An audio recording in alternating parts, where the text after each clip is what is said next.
解放军四海联动有深意，美军中将透露了2个信息，中国不得不防。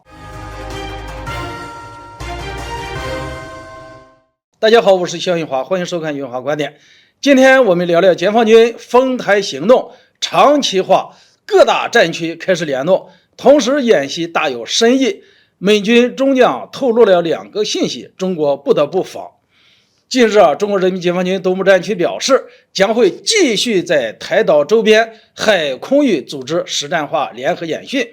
其实这是意料之中的事。如此大规模的军事行动，怎么可能仅仅维持3-4天就结束了呢？当天战区海军继续出动护卫舰、驱逐舰执行封控任务，空军则出动了预警机、歼击机、加油机、电子战飞机等等作战飞机，联合制空作战、空中加油、联合演练、对海支援等科目。如果说以前解放军的演习是练为战，如今这场货真价实的军事行动就是一切为了战，各大军种完全按照实战部署去执行，随时都可以发起实战夺台的进攻。那么这是不是意味着解放军的锁台行动会常态化了呢？在我看来只要台海问题没有解决，演训就会继续下去。我们不仅要常态化，而且要长期化，这是对外展示我军军力的好机会，也是显示我们实现祖国统一决心的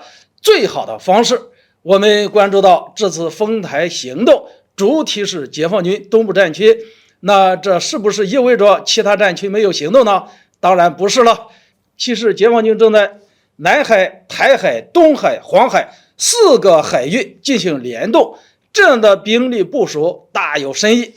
南部战区必须在冲突爆发的时候，从台岛南部协助东部战区执行统一行动，同时要抽出兵力看住南海，防止有人趁机偷袭、乘虚而入。而北部战区呢，则和中部战区一起，需要盯住驻韩美军和驻日美军的兵力，在战时甚至要阻断这些兵力进入台海战场。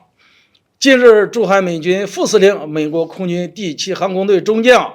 普洛斯就表示，驻韩美军的主要任务是防守韩国，但如果台海和南海出现危机，驻韩美军也能随时出动协防。这里透出了2个信息。第一个，美国认为凭借美国亚太地区的航母以及驻日基地，比如冲绳的兵力无法完成协防台岛的任务，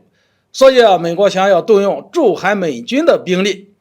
其次，美国可能已经说动了新一届的韩国政府，让韩国政府允许驻韩美军参与其他亚太地区的作战行动。对于美国可能的行动我们不得不防。北部战区和中部战区必须紧盯驻韩美军的行动。如果驻韩美军往南调动，加入冲突，那么我们完全可以在黄海和东海实施拦截行动，